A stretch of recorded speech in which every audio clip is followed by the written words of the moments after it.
네, 오늘 하나님 말씀은 요한복음 12장 20절부터 36절 말씀입니다. 오늘 요한복음 12장 20절에서 이 36절 말씀의 이 핵심 내용은 인자가 들려야 하리라. 여기서 인자는 예수님이죠. 인자는 사람의 아들이라는 의미인데 인자가 들려야 하리라 하는 그런 내용입니다. 자, 오늘 주제는 무엇입니까? 생명을 버림으로 많은 사람을 구원하는 사명. 생명을 버림으로 많은 사람을 구원하는 사명. 자, 요한복음 12장 20절부터 36절.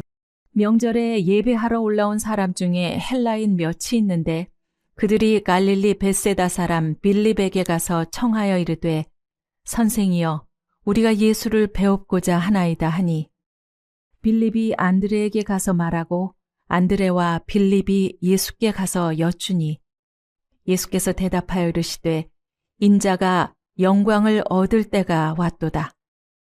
내가 진실로 진실로 너희에게 이르노니 한 알의 밀이 땅에 떨어져 죽지 아니하면 한 알 그대로 있고 죽으면 많은 열매를 맺느니라.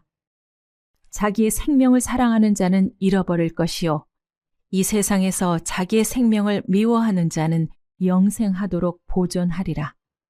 사람이 나를 섬기려면 나를 따르라. 나 있는 곳에 나를 섬기는 자도 거기 있으리니 사람이 나를 섬기면 내 아버지께서 그를 귀히 여기시리라.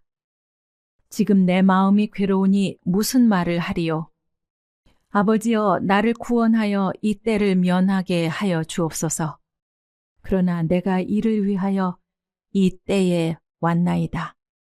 아버지여 아버지 이름을 영광스럽게 하옵소서 하시니 이 하늘에서 소리가 나서 이르되 내가 이미 영광스럽게 하였고 또다시 영광스럽게 하리라 하시니 곁에서 서서 들은 무리는 천둥이 울었다고도 하며 또 어떤 이들은 천사가 그에게 말하였다고도 하니 예수께서 대답하여 이르시되 이 소리가 난 것은 나를 위한 것이 아니요 너희를 위한 것이니라.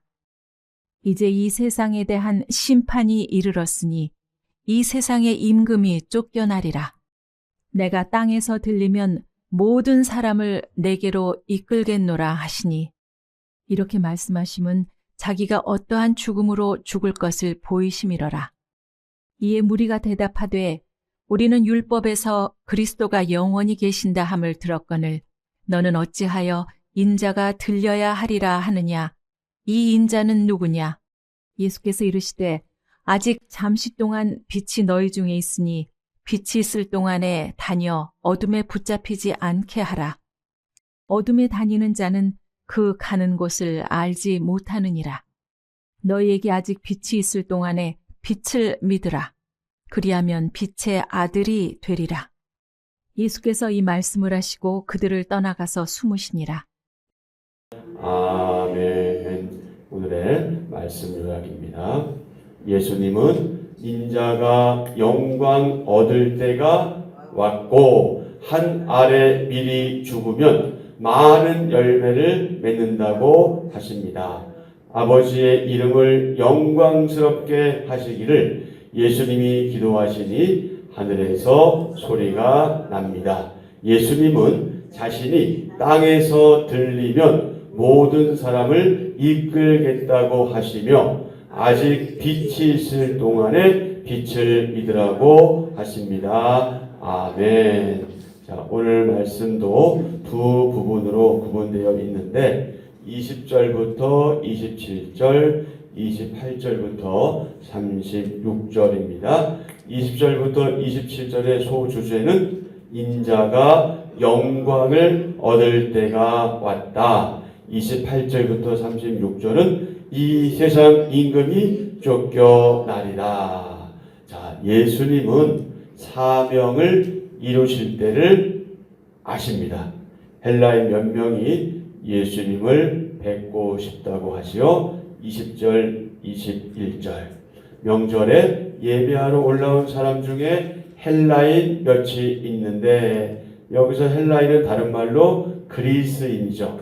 이것은 이방인을 의미하는데요. 그들이 갈릴리 베세다 사람 누구에게 가서 빌립에게 가서 청하여 말하죠. 뭐라고 말합니까? 선생이요, 우리가 예수를 배우고자 합니다. 이렇게 말하죠. 그러니까 빌립이 누구한테 가요? 안드레에게 가요. 그래서 말하고 안드레와 빌립이 예수께 가서 다시 말씀을 드리죠. 예수님은 제자들을 향해서 뭐라고 말씀하십니까? 인자가 영광을 얻을 때가 왔도다. 인자가 영광을 얻을 때가 왔도다. 어찌 보면 좀 뜬금없는 말씀이세요. 그죠? 헬라인들이 예수님 뵙기를 원합니다. 이렇게 말씀하시면 그래? 그들이 나 보기를 원하냐? 이렇게 나오는 건 정상일 것 같은데 갑자기 뭐라고 말씀하셔요? 인자가 영광을 얻을 때가 왔도다. 이렇게 말씀하시죠. 여기서 영광은 죄인들을 구원하시기 위해 수치와 불명의 상징인 그 십자가에 못 박히는 일을 가리킵니다. 예수께서 대답하여 이르시되 인자가 영광을 얻을 때가 왔도다. 드디어 하나님이 정하신 때가 찼고 주님은 뭐 하셨어요? 순종하셨지요. 헬라인들이 명절을 지키러 올라왔다고 했는데 이는 예수님의 그 십자가 사건이 일어난 시기가 사람들이 많이 모이는 때, 특히 디아스포라 유대인들은 말할 것도 없고 헬라인들, 이방인들이 모이는 때와 매우 밀접한 관련이 있음을 지금 알려주고 있죠. 이것은 헬라인들, 즉 이방인들에게 예수님의 그 십자가 사건이 매우 특별한 의미를 갖는다는 그런 의미입니다. 예수님은 스스로 화목제물이 되셔서 중간에 막힌 담을 무너뜨리십니다. 하나님과 인간 사이의 벽, 인간과 인간 사이의 벽이 그 십자가 사건으로부터 무너진 거죠. 특히 일반적이고 보편적 구원의 장애가 되었던 유대인과 이방인 사이의 벽을 깨뜨리셔서 원수된 것을 없애버리십니다. 에베소서 2장 16절은 이렇게 말씀하고 있죠. 또 십자가로 이 둘을 한 몸으로 화목하게 하려 하시니라. 아멘. 하나님의 계획 속에는 이방인들을 위한 구원 의지가 처음부터 분명히 존재했습니다. 그런데 유대인들은 어땠습니까? 선민 의식만 내세우고 마치 자기들만 구원받을 것처럼 착각했죠. 그러나 하나님께서 아브라함을 부르신 이유는 아브라함의 후손들만 복받게 하는 것이 아니라 이 땅에 있는 모든 사람들을 다 복받게 하는 것이었죠. 즉 이스라엘 사람들은 이방인들을 향한 복의 통로였단 말이죠. 근데 그 역할을 감당하지 못하고 이 왜곡된 선민 의식에 찌들어 있었습니다. 하지만 예수님의 생각은 달라도 너무나 달랐다 하는 것을 우리는 여기서 확인하게 되죠. 우리가 잘 아는 것처럼 예수님께서는 그 십자가에서 큰 고통을 우리가 볼 때는 당하셨지만 이제 당하실 겁니다. 그것을 앞두고 있는 거예요. 그래서 하나님께 뭐라고 기도하십니까? 이 때를 면하게 하여 주옵소서. 27절. 지금 내 마음이 괴로우니, 지금 내 마음이 괴로우니 무슨 말을 하리고.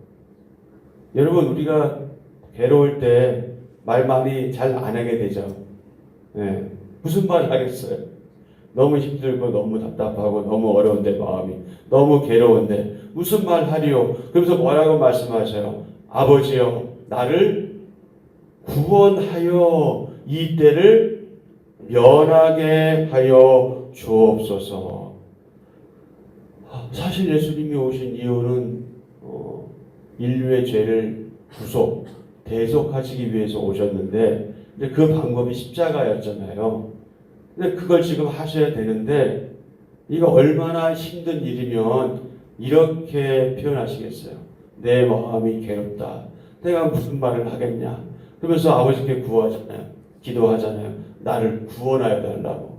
이 때를 면하게 해달라고 그렇게 기도하시잖아요. 그러니까 이 일이 얼마나 힘든 일인가 하는 것을 우리는 알 수 있죠. 그럼 이런 말씀도 하셨잖아요. 내 아버지여, 내 아버지여, 만일 할만하시거든 이 잔을 내게서 옮겨달라고 말씀하셨어요. 겟세마네 동산에서 원수들에게 적들에게 잡히시기 전에 바로 그 기도를 하시잖아요.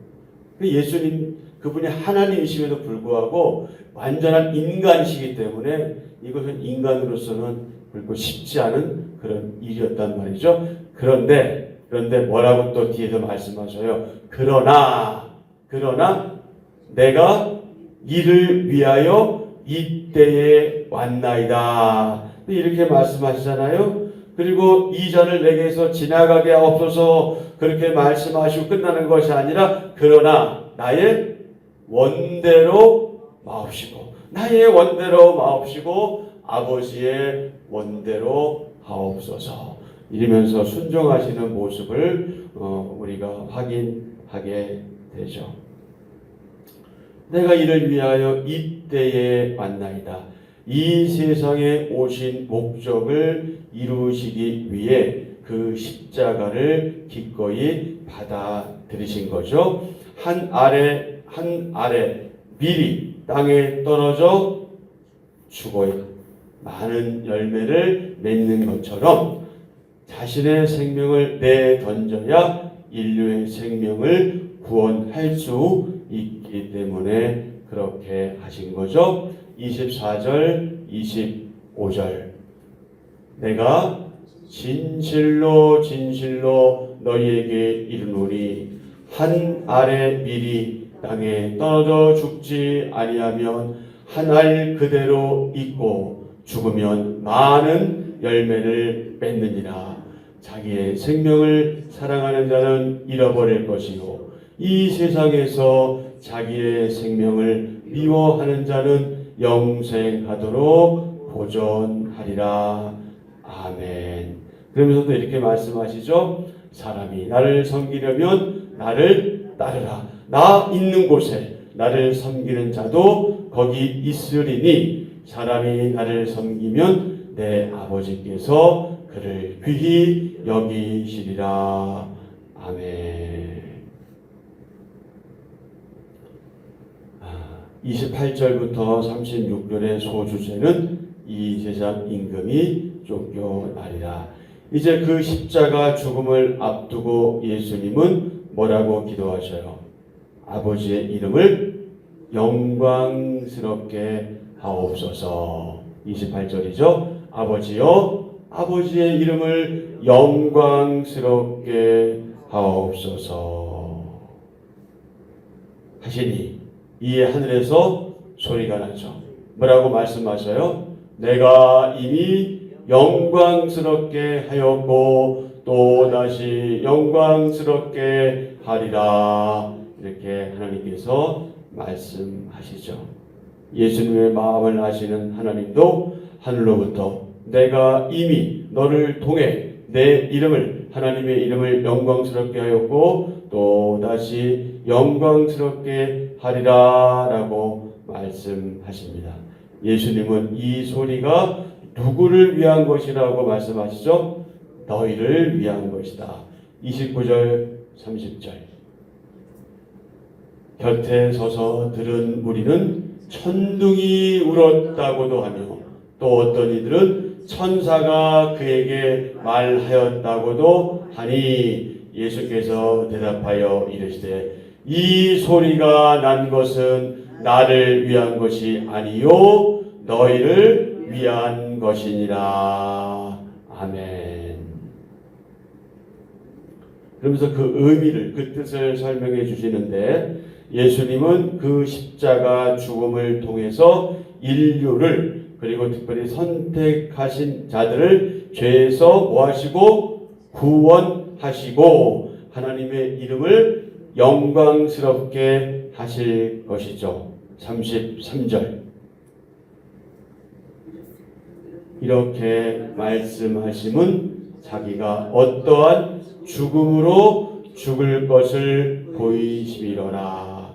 그러면 이렇게 말씀하심은 어떤 게 말씀하심이에요? 30절, 31절, 32절. 이 소리가 난 것은 나를 위한 것이 아니요 너를 위한 것이니라. 이제 이 세상에 대한 심판이 이르렀으니 이 세상의 임금이 쫓겨나리라. 내가 땅에서 들리면 모든 사람을 내게로 이끌겠노라. 이렇게 말씀하시면 자기가 어떠한 죽음으로 죽을 것을 보이심이로라. 이 일은 결국 세상에서 임금 노릇을 하는 사탄과 그 추종자들에 대한 심판이죠. 여러분 31절에 보면 누가 나와요? 누가 나오죠? 이 세상에 임금이 나오죠. 이 세상의 임금이 누굽니까? 한마디로 말해서 사탄이죠. 사탄. 그리고 사탄은 언제 쫓겨난다? 언제 쫓겨날 거냐?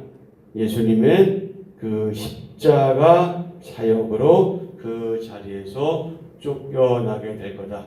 이게 무슨 말이냐면 여러분 기억하시죠? 아시죠? 이미 원시복음 최초의 복음에서 어떤 말씀하셔요? 뱀은 창세기 3장 15절 다시 확인해 보시죠. 자, 가세요. 창세기 3장 15절.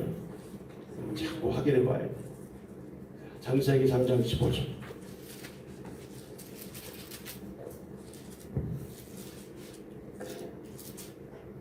창세기 3장 15절.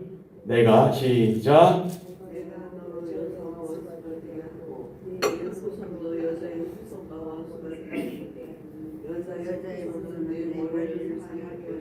너는 그의 발꿈치를 상하게 할 것이니라. 자, 여기서 여자의 후손은 내 머리를 상하게 할 것이다 한 것이 무엇이에요? 바로 이 사건을 미리 앞두고 예언하신 거죠. 그러니까 사탄은 구체적으로 언제 그 세력이 약화되냐? 예수님의 그 십자가에서 죽으시는 사건을 통해서 사탄의 세력은 이제 약화된다. 이제 그 힘을 잃어요. 결정적으로 힘을 잃어요. 근데 발꿈치를 문다고 그랬잖아요. 계속해서 메시아가 오지 못하도록 방해했잖아요. 계속해서 방해했잖아요. 구약시대부터 예수님이 태어나시는 그 시점까지 메시아가 오지 못하도록 방해했잖아요. 그리고 어떻게 했어요? 예수님의 사역도 방해하잖아. 계속 그렇게 괴롭혔지만 결국 그 사탄은 예수님의 그 십자가에서 힘을 잃었단 말이죠. 이미 사탄은 힘을 잃었어요. 근데 여전히 사탄은 어때요? 여전히 방해하고 있죠. 근데 그는 세력을 잃은 상태에서 방해하는 거예요. 그래서 우리가 사탄을 두려워할 필요는 없어요. 왜냐하면 그는 이미 힘을 잃었기 때문에. 그러나 그래도 아직은 뭐예요? 그 존재가 사탄이에요. 사탄이라는 일은 뭐예요? 거짓이에요. 그리고 믿는 자를 어찌하든지 믿지 못하도록 방해하는 거 있잖아요. 그래서 우리가 사탄에 대해서 너무 두렵고 떨 필요는 없지만 그렇다고 사탄을 우습게 여겨서도 안 되는 거예요. 분명한 사실은 예수 그리스도의 그 십자가 사건을 통해서 사탄은 이미 힘을 잃었다. 힘을 잃었어요. 그리고 완전히 잃을 것은 언제예요? 주님 오실 때란 말이에요. 그러니 여러분 이 믿음으로 우리가 나아가면 두려움 없이 나갈 수가 있는 거죠. 그것을 지금 이 요한복음 본문에서는 이렇게 말씀하고 있는 거예요. 이제 사탄은 예수님의 십자가 사역으로 그 자리에서 쫓겨나 영원한 심판 아래 감금될 운명에 놓이게 되었다. 그것을 말씀하고 있는 겁니다. 그래서 지금 여기서 그렇게 표현하고 있잖아요. 이 일은 결국 세상에서 임금 노릇을 하는 사탄과 그 추종자들에 대한 무엇이다? 심판이다. 이렇게 말씀하고 있는 거죠. 빛, 즉 예수님이 있을 동안에 빛을 어떻게 해야 된다? 믿어야 한다. 그래야 어둠의 종이 아닌 빛의 아들로서 그렇게 살아가게 된다. 자, 다시 오늘 본문 가보시죠. 요한복음 12장 12장 36절, 35절, 36절. 그 전에 이제 34절에서 무리가 이렇게 말해요. 우리는 율법에서 메시아가 그리스도가 영원히 계신다함을 들었다. 근데 너는 어찌해서 네가 그리스도라고 하면 왜 인자가 들려야 하리라 하느냐 이렇게 말하면서 인자가 누구냐 이렇게 질문하잖아요. 그러자 예수님께서 이렇게 말씀하시는 거죠. 아직 잠시 동안 빛이 너희 중에 있으니 빛이 있을 동안에 다녀 어둠에 붙잡히지 않게 하라. 어둠에 다니는 자는 그 가는 곳을 알지 못하느니라. 너희에게 아직 빛이 있을 동안에 빛을 믿으라. 그리하면 빛의 아들이 되리라. 아멘. 그런데 어떻게 했어요? 그들이 예수님을 믿지 않죠. 그래서 36절 뒷부분에 보면은 어떻게 말씀하고 있어요? 예수께서 이 말씀을 하시고 그들을 떠나가서 어떻게 하시니라? 숨으시니라. 이렇게 오늘 본문은 기록하고 있습니다. 자, 오늘 하루 동안 우리가 묵상해야 될 두 가지 질문. 첫째는 하나님의 영광을 위해서 저와 여러분이 죽기까지 감당할 사명은 무엇인가? 이것에 대해서 묵상하시고요. 빛 대신 예수님의 이름으로 내가 몰아낼 어둠의 일은 무엇인가? 또 이 질문에 대해서도 오늘 하루 동안 묵상하시면 좋겠습니다. 6월절에 예수님을 만나러 온 헬라인들에게 예수님은 인자가 영화롭게 될 때가 되었음을 선언하시고 앞으로 일어나게 될 일을 말씀하십니다. 예수님은 땅에 떨어져 죽은 한 알의 미랄이 되어 하나님 아버지를 영화롭게 하시고 그분 또한 영화롭게 되신 분이십니다. 또한 사탄의 세력을 심판하시는 분이십니다. 한 알에 죽는 미랄이 되신 예수님은 영화롭게 되어 세상을 심판하십니다. 한 알의 미랄이 죽을 때 한국교회와 또 지역교회들 그리고 무엇보다 우리 한빛 전원교회 우리 지체들 안에 그 어느 때보다 한 알의 미랄이 필요할 때죠.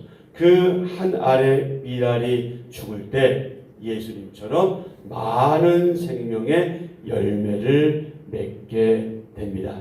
내가 죽어야 생명의 열매를 많이 맺고요. 또 기도에 물을 주지 않으면 씨앗이 말라서 열매가 열리지 않습니다. 죽지 않는 미랄은 한 알 그대로 있게 되지요. 죽어야 합니다. 아니 그럼 목사님 오늘 우리 자살하자는 얘기예요? 그 얘기 아닌 거 아시죠? 그만큼 우리를 희생해야 된다. 우리를 내려놓아야 한다. 그거죠.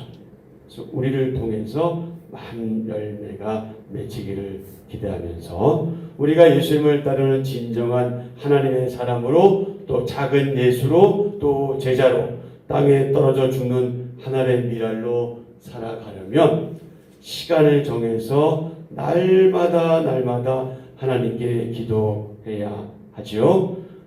새벽마다 저는 여러분들이 이렇게 오시는 모습을 보면 너무 여러분이 귀하고 정말 존경스럽습니다. 그리고 여러분 우리 교회 믿음의 어머니들 있잖아요. 그래서 이 믿음의 어머니 여러분들의 이 하나의 미랄로서의 기도가 너무나 중요하고 이 여러분의 기도가 우리 교회를 살린다. 저는 그렇게 믿고 있습니다. 그러니 좀 피곤하고 또 때로 힘들고 오늘은 좀 쉬어볼까 하는 일이 있어도 거기에 넘어가지 마시고 늘 나오셔서 우리 교회를 위해서 기도하시면 좋겠습니다. 그 마음이 저는 너무 든든하고 너무 좋아요. 그리고 이렇게 기도할 뿐만 아니라 하나님 말씀에 순종하는 삶이 더 있어야 하겠죠. 저와 여러분 우리는 지금 한 알의 밀 그대로 초라하게 남아있는지 아니면 나 자신의 죽음으로 많은 열매를 맺고 있는지 우리의 자신을 한번 돌아보면서 앞으로 우리가 하나의 미랄이 되어서 더 희생할 것인지 아니면 그냥 나 하나만 잘 지키다 가자 이렇게 하실지 여러분이 이미 선택하신 분들이지만 다시 한번 바른 선택을 하시면 좋겠다 하는 바람이 저에게 있습니다. 자, 한 절 묵상입니다. 예수님을 섬긴다는 것은 그분을 따른다는 의미입니다.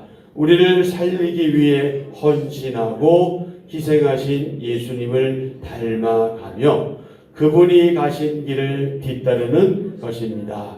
그 길은 자기를 부인하고 자기 십자가를 지는 길이며 좁고 험해서 사람들이 가기 싫어하는 길입니다.